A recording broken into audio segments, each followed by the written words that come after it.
ابتدا میں کچھ بات کرو، میں تم پہ فدا میرے پیر گجرا زندہ میں گئی دربار گئی سر ننگے سرے بازار گئی بن تیرے زلی لوخار گئی بن تیرے زلی لوخار گئی میرے پیر انوا مجرا اکبر بھی نہیں عباس نہیں قاسم سا بھتیجا پاس نہیں اب مجھ کو کسی کی آس نہیں اب مجھ کو کسی کی آس نہیں میرے پیر انوا مجرا میں کوک جلی ماں جائی ہوں ہم شیر تمہاری بھائی ہوں زندان سے چھٹ کر آئی ہوں زندان سے چھٹ کر آئی ہوں میرے پیر انوا مجرا پوچھے گی اگر مجھ سے سغرا ہے باپ پھوپھی کس جا میرا کیا اسے کہوں بولو بھیا کیا اسے کہوں بولو بھیا میرے پیر انوا مجرا لو میرا کہتی تھی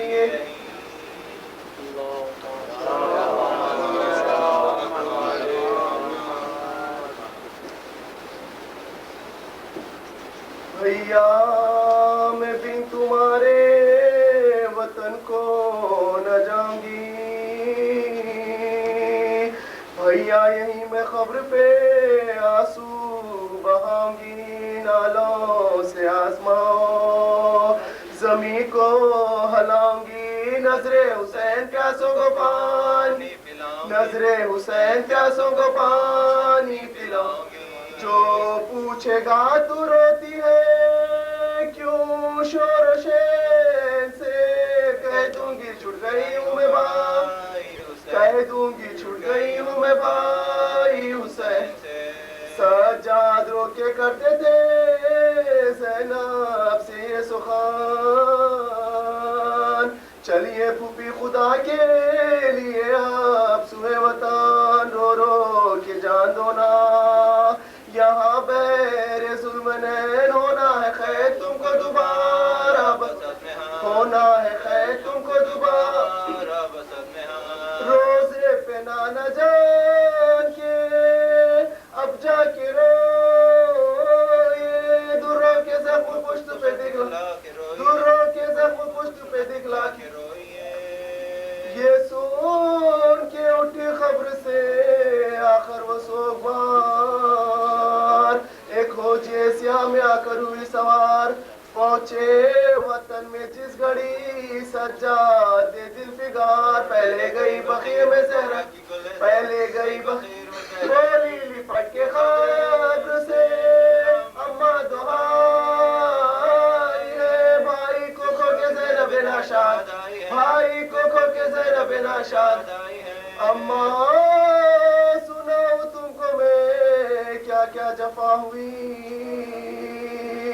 پردیس میں حسین سے زینب جدا ہوئی چوتھے برس میں باپ پہ بیٹی فدا ہوئی اماں حسین مر گئے اما حسین مر گئے میں دل زندگی سے زینب مسترکہ ہٹ گیا اما میں دیکھتی رہی سر شبیر اما میں دیکھتی رہی سر شبیر اما تمہارے لال کو کیا کیا نغم ہوئے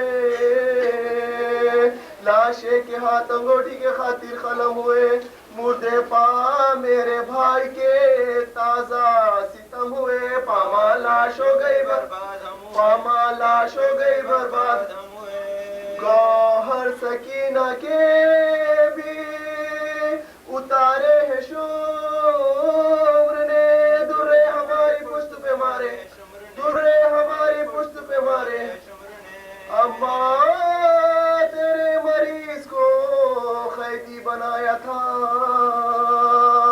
توخے گرا بخار میں اس کو پنایا تھا کانٹوں پہ ننگے پاؤں ادو نے پھرایا تھا اما سوائے شکر نہیں لا بھلا اما سوائے شکر نہیں لا بلوایا تھا یزید نے دربار عام میں اما سکینہ مر گئی زندان اما سکینہ مر گئی زندان شام میں اے اما ایک رسی میں بندھوایا تھا ہمیں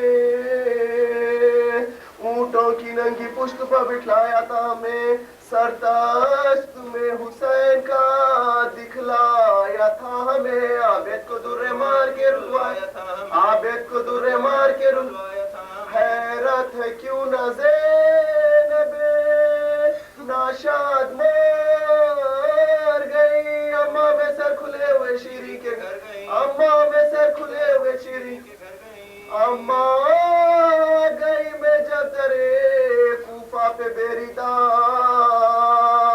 دیکھا تو ایک سر ہے لٹکتا بس دیا تب سانس کے شمر نے سرے پرخوں سے یہ کہا پورسا بہن کو دیجئے خاص پورسا بہن کو دیجئے پوچھا جو میں نے حال کہاں غم کا مارا ہوں مسلم ہے نام اور یہ بھائی تمہارا مسلم ہے نام اور یہ بھائی تمہارا اما پھر آ کے کوفے میں پھر ہم کو کوبکو سر ننگے سوئے شام ہمیں لے چلے ادو پہنچے جو شہر شام میں ہم سب کشادہ ہوں بازاریوں میں شوری ہوتا بازاریوں میں شوری بیٹی علی کی زینب دل گیرا دیکھو چلو حسین کی ہم دیکھو چلو حسین کی ہم شیر آئی ہے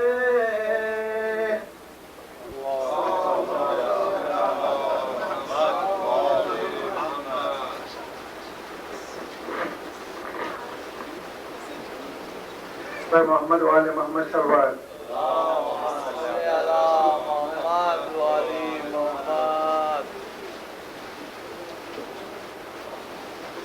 محمد وآل محمد سروال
سيدنا ونبينا مولانا بالقاسم محمد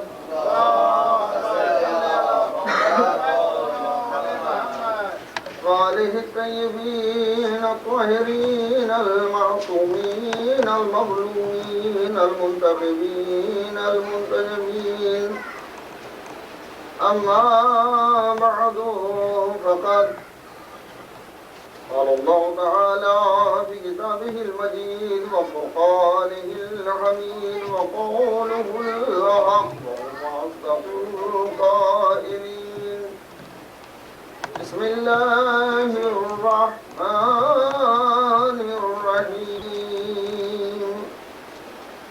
إنا هديناه السبيل إما شاكرا وإما كفورا اللهم صل على محمد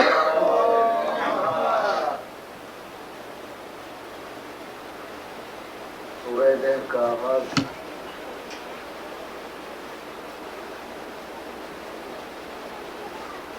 اللہ تعالی الانسان مذکورا فوراً با قدرت نے ارشاد فرمایا انا ہدیناہ السبیل اما شاکرا و اما کفورا، ہم نے ہدایت کے راستوں کو استوار کر دیا ہے، ہدایت کے راستے واضح کر دیے ہیں۔ اب یہ اختیار ہے انسان کو، چاہے تو وہ شکر گزار بن جائے چاہے تو کافر ہو جائے۔ انا ہدیناہ السبیل اما شاکرا و اما کفورا، چاہے تو وہ شکر گزار بن جائے چاہے تو ہماری راہوں کا، ہماری ہدایت کے راستوں کا انکار کر کے وہ کافر ہو جائے۔ یعنی روز اول، پہلے روز معبود نے جس چیز کا انسان کے لیے خیال کیا اور جس چیز کو سوچا کہ یہ بہت ضروری چیز ہے، وہ انسان کی ہدایت ہے اور رہبری ہے۔ پہلے روز یعنی تخلیق کے روز جب کاروان خلقت اور کاروان انسانیت آگے بڑھایا جا رہا ہے، اسی روز اس احساس نے بھی جنم لے لیا کہ نہیں، ہادی کا ہونا بہت ضروری ہے۔ بغیر ہدایت اور بغیر ہادی انسان ہدایت کی منزلوں تک بغیر ہادی پہنچ جائے، یہ ناممکن ہے۔ تو اللہ نے دو قسم کے ہادی مقرر کیے انسان کے لیے۔ ایک وہ ہادی تھا جو باہر سے آنے والا تھا، اور ایک وہ ہادی تھا جو جسم انسانی کے اندر رکھا۔ جسم کے اندر بھی کوئی شے رکھی جو ہدایت کرے یا ہدایت کی پیاس محسوس کرے، اور باہر سے بھی ایک ہادی رکھا، باہر سے بھی ہدایت کرے۔ ظاہر ہے جب جسم کے اندر کوئی چیز ایسی نہیں ہوگی جو ہدایت کو قبول کر سکے تو باہر کے ہادی کا کوئی اثر بھی نہ ہوگا۔ لازمی تھا کہ جسم کے اندر کوئی ایسی شے موجود ہو، کوئی ایسا جذبہ موجود ہو، کوئی ایسی چیز موجود ہو کہ جب باہر سے ہدایت کرنے والا ہدایت کرے تو وہ ہدایت کو قبول کرے، پلٹائے نہیں۔ مثال کے طور پر پیاس لگ رہی ہے تو پانی پینے کو جی چاہے گا۔ پانی آپ کو پیش کیا جائے، اگر پیاس ہے تو آپ پانی پیئیں گے، اور اگر پیاس نہیں ہے تو آپ انکار کر دیں گے۔ یعنی پانی ہے مگر پیاس اگر نہیں ہے تو پانی نہیں استعمال کیا جائے گا۔ اسی کہ پیاس ایک بنیادی چیز یہ ہے کہ پیاس ہوگی تو پانی کا استعمال ضروری ہوگا۔ یعنی اندر معبود نے ایک چیز رکھی جو پانی کی ضرورت کو محسوس کرے۔ اسی طرح سے اللہ نے جسم انسانی کے اندر ایک چیز کو رکھا ہے کہ وہ چیز ہدایت کی ضرورت کو محسوس کرتی ہے۔ ہدایت کی پیاس جب لگتی ہے تو وہ چیز بڑھتی ہے ہدایت کی طرف یا ہادی کی طرف، اور اگر وہ نہ ہو تو ہدایت کی طرف جائے ہی نہیں انسان۔ اور وہ پھر سوچ لیجئے کہ اگر وہ چیز جسم انسانی کے اندر نہ ہو تو ہدایت کرنے والا کون ہدایت کر رہا؟ آدمی جائے گا نہیں اس طرف۔ لازماً ہدایت کو ایکسپٹ کرنے کے لیے یا آبزرو کرنے کے لیے کوئی ایسی چیز ہو جس میں انسانی کے اندر کہ وہ ہدایت کو قبول کرے، ورنہ ہدایت کی ضرورت بیکار ہو جائے گی۔ اسی طرح وہی چیز یہ بھی فیصلہ کرے گی کہ ہدایت کرنے والا کون سا صحیح ہے اور کون سا غلط ہے۔ اس میں اس چیز کے اندر جو جذبے رکھے، ایک چیز تو یہ کہ وہ ہدایت کی پیاس کو محسوس کرے، ہدایت کی پیاس کو محسوس کرے۔ دوسرا جذبہ یہ کہ وہی چیز یہ فیصلہ کر کے بتائے کہ ہادی صحیح بھی ہے کہ غلط ہے، ہادی صحیح ہے کہ نہیں، وہی چیز ہے۔ تو جس میں انسانی کے اندر جسے ہادی بنا کے اللہ نے رکھا وہ عقل شریف ہے، وہ انسان کے پاس عقل جیسا جوہر ہے کہ عقل سے آدمی، عقل سوچتی ہے کہ یقیناً کوئی ہدایت کرنے والا ہو، عقل کہتی ہے کہ یقیناً کوئی ہدایت کرنے والا ہو، اور عقل ہی یہ فیصلہ کرتی ہے کہ ہدایت کرنے والا صحیح ہے کہ غلط فیصلہ، غلط ہدایت کرنے والا ہے۔ یہ الگ بات ہے کہ کچھ دیر کے لیے عقل پہ جذبات غالب ہو جائیں۔ جب عقل پہ جذبات غالب ہو جاتے ہیں تو اچھے اور برے کی تمیز اڑ جاتی ہے۔ جب عقل پہ جذبات غالب ہو جائیں تو یہ آدمی سوچنا چھوڑ دیتا ہے کہ یہ آدمی، یہ ہدایت کرنے والا صحیح بھی ہے کہ نہیں۔ جذبات کی رو میں فیصلہ ہوتا ہے۔ جذبات جب عقل پہ غالب ہو جائیں، یاد رکھیے، جب جذبات عقل پہ غالب ہو جائیں تو انسان ناقص ہے، اور جب عقل جذبات پہ غالب آ جائے تو انسان کامل ہے۔ اگر جذبات پہ عقل غالب آ گئی ہے تو انسان کامل ہے، اور اگر جذبات عقل پہ غالب آ گئے ہیں تو انسان ناقص ہے۔ انسانوں کی پوری فہرست کو تلاش کر کے چلے جائیے، انسان کامل کون ہے، انسان ناقص کون ہے، جو سینے پر سوار ہو کے دشمن کے سینے پر سوار ہے، تلوار ہاتھ میں، چاہتا ہے کہ ذبح کر دے، مگر دشمن نے کوئی ایسی بدتمیزی کی ہے کہ وہ سینے سے اتر آیا، وہ سینے سے اتر آیا۔ اسے سوال کیا کیوں اترے؟ ایسے وقت میں جب دشمن زیر ہو چکا ہو تو ایسے وقت میں کون اترتا ہے سینے سے؟ کوئی نہیں اترتا۔ ہر آدمی سینے پہ سوار ہو کے پھر یہ کہے گا کہ اسے کام ختم ہی کر دیا جائے، چھوڑا دیا جائے۔ لیکن اگر آدمی ایسے ماحول میں سینے سے اتر رہا ہے تو اس کا مطلب یہ ہے کہ اس کا اختیار جذبات پہ ہے، یہ جذبات کے اختیار میں نہیں ہے۔ چنانچہ سوال کرنے والے نے سوال کیا، اے علی، ایک کائنات کے رہبر، ایک کائنات کے امام، ایسے ماحول میں جب دشمن نیچے ہے، ذوالفقار چلنے میں کتنی دیر رہ گئی ہے، آپ دشمن کے سینے سے اتر کیوں آئے؟ تو کائنات کے امام نے مسکرا کے فرمایا، چونکہ اس نے تھوکا تھا اور مجھے غصہ آ گیا تھا۔ غصہ جذبات ہے، جذبات مجھ پہ غالب ہو چکے تھے، میں اسے راہ خدا میں قتل کرنا چاہتا تھا، اپنے راستے میں نہیں، اپنے جذبات کی خاطر نہیں۔ اگر دوسرا کوئی انسان ہوتا تو اس فیصلے کو نہ کرتا، بلکہ عقل میں جذبات کو غالب ہونے دیتا۔ کائنات میں ایک ایسا انسان گزرا ہے جو ایسے حالات میں جذبات کو ختم کرتا ہے اور عقل سے فیصلے کرتا ہے، عقل سے فیصلہ کرتا ہے کہ نہیں۔ اب عقل یہ کہتی ہے کہ ہمیں بالکل اتر آنا چاہیے، کہیں ایسا نہ ہو ہم اپنے لیے قتل کر دیں۔ وہ شخص اتر آیا، مولا اچھا یہ کام بھی مولا ہی کا تھا، ہر ایک کے بس میں یہ بھی نہیں تھا کہ سینے سے اتر آئے، ہر ایک کے بس میں نہیں۔ ارے ظاہر ہے یہ وہی کر سکتا ہے کہ جسے اپنی طاقت پر بھروسہ ہو، جسے اپنی شجاعت پر اختیار ہو، تو یہ جانتا ہو کہ اگر میں نے چھوڑ دیا یہ اٹھ بھی جائے گا تو پرواہ نہیں ہے، میں پھر اسے زیر کر لوں گا۔ جسے اپنی طاقت پر بھروسہ نہیں ہوتا وہ دشمن کو زیر کر کے اٹھنے کا موقع نہیں دیتا۔ علی کا چھوڑ دینا اس بات کی دلیل ہے کہ علی کو اپنی شجاعت میں بھرپور اختیار ہے، چاہے تو ذبح کرے چاہے تو چھوڑ دے، یعنی موقع، اب اس سے زیادہ اور کیا موقع دیا جائے گا کہ تم سے اٹھا جائے تو اٹھ جاؤ، تم سے اٹھا جا سکے تو اٹھ جاؤ، اگر نہیں۔ اچھا دیکھیں عام حالات میں ہوتا یہ ہے کہ آدمی اگر دشمن کو زیر کر رہا ہے اور دشمن اگر زد پہ آ گیا ہے تو چھوڑتا نہیں ہے، بالکل نہیں چھوڑتا، یعنی کوئی کرتا ہے کہ اسے اتنا ضعیف کر دوں، اتنا کمزور کر دوں کہ آئندہ سر اٹھانے کے قابل نہ رہ جائے۔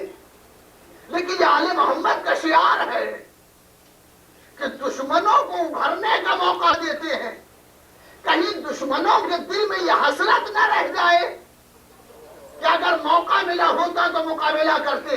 نہیں، ہم تمہیں موقع دے رہے ہیں تو مقابلہ نہیں کر سکتے، اس لیے کہ انسان کامل کا مقابلہ انسان ناقص کبھی نہیں کرتا۔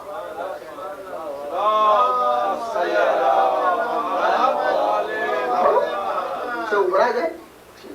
عام حالات میں یہ ہوتا ہے کہ اگر قبضہ کر لیا ہے دشمن پر، زیر کر لیا ہے دشمن کو، تو اب اٹھنے کا موقع نہیں دیا جائے گا، اس لیے کہ دشمن کہیں ایسا نہ ہو کہ پھر یہ ابھر جائے، پھر ابھر۔ مگر علی علیہ السلام کا کارنامہ ہے کہ دشمن کو زیر کر دیا ہے، اور زیر کرنے کے بعد اسے چھوڑ دیا، جذبات کو غالب نہیں ہونے دے رہے ہیں۔ دشمن یقین ہے علی کو کہ اگر دوبارہ دشمن اڑ بھی گیا تو مجھے پرواہ نہیں ہے، ذوالفقار بھی ہے، قوت بازو بھی ہے۔ یہ صبر علی کا کمال ہے، علی جذبات کو غالب نہیں ہونے دیتے اپنے اوپر۔ پہلی مرتبہ سب کے سامنے اب کیا لوگوں نے بھی تو کیا کیا اندازے لگائے تھے۔ ادھر علی ابن ابی طالب اترے ہیں، انہوں نے کہا کہ علی نے دشمن کو چھوڑ دیا۔ پیغمبر نے فرمایا کہ علی سے بہتر حالات کو کون جانتا ہے، کیوں چھوڑا، یہ علی ہی جانتے ہیں۔ تو میں کر رہا تھا کہ دشمن اگر زیر ہو جائے تو آدمی چھوڑتا نہیں ہے اسے، مگر یہ اس کو جسے اختیار ہو اپنے اوپر، یا لفظ بدل رہا ہوں کہ جسے اپنی شجاعت پر اتنا اعتبار ہو جتنا خود پا، وہ کبھی جلد بازی نہیں کرتا۔ ہمیشہ یاد رکھیں، جلد باز وہی ہوتے ہیں جن کے یہاں جذبات غالب ہوتے ہیں، اور جن کے یہاں عقل غالب ہوتی ہے جذبات پہ، وہ جلد باز نہیں ہوتے، فیصلے بہت سوچ سمجھ کے کرتے ہیں، چاہے گھر کا ماحول ہو یا جنگ کا میدان ہو۔ صلوات پڑھے محمد والے۔ اور ہمارے یہاں آدمی دشمن سے یہ جانتے ہوں کہ یہ دشمن ہے اور پھر چھوڑ دے، قتل کرنے میں کوئی دیر نہیں ہے، پھر چھوڑ دیا ہے، اور چھوڑنے کے بعد اس نے اگر بدتمیزی کی ہے تو اپنے لیے بدلہ نہیں لیا، اپنے لیے بدلہ نہیں لیا، بدلہ لیا ہے، بدلہ نہیں لیا بلکہ قتل کیا ہے تو اللہ کے لیے، اللہ کے لیے، یعنی یعنی آپ اللہ کے لیے۔ امیر المومنین کا پورا جملہ ہے، فزت برب الکعبہ، کعبے کے رب کی قسم میں کامیاب ہو گیا، مگر اس کے بعد ایک جملہ وہ کائنات کے امام نے فرمایا، معبود تو گواہ رہنا، علی نے تیری عبادت میں کوئی کسر نہیں رکھی ہے، کوئی کسر نہیں رکھی۔ تو یہ شجاعت امیر المومنین ہی تو ہے۔ ہم اور آپ ہوں گے تو انشاءاللہ اگر دشمن ہفتے چڑھ گیا ہے تو چھوڑیں گے نہیں۔ یہ ہمارا یہ جوش ملی آبادی، یہ بڑا پیارا شاعر گزرا، بہت خوبصورت شعر کہنے والا اور بڑی فکر اور بہت دور سے لانے والا آدمی۔ وہ کہتا ہے کہ بدلے کی رسم دین وفا میں حرام ہے، بدلہ لو تو کیسے لو، یہ فلسفہ ہے، پورا ایک فلسفہ ہے کہ بدلے کی رسم دین وفا میں حرام ہے، احسان ایک شریف ترین انتقام ہے۔ بدلے کی رسم دین وفا میں حرام ہے، احسان ایک شریف ترین انتقام ہے۔ اگر احسان سے کسی کو مارنا ہے تو نقصان سے نہیں، احسان سے۔ نقصان کا مارا ہوا پنپ جاتا ہے، احسان کا مارا ہوا کبھی سر نہیں اٹھاتا۔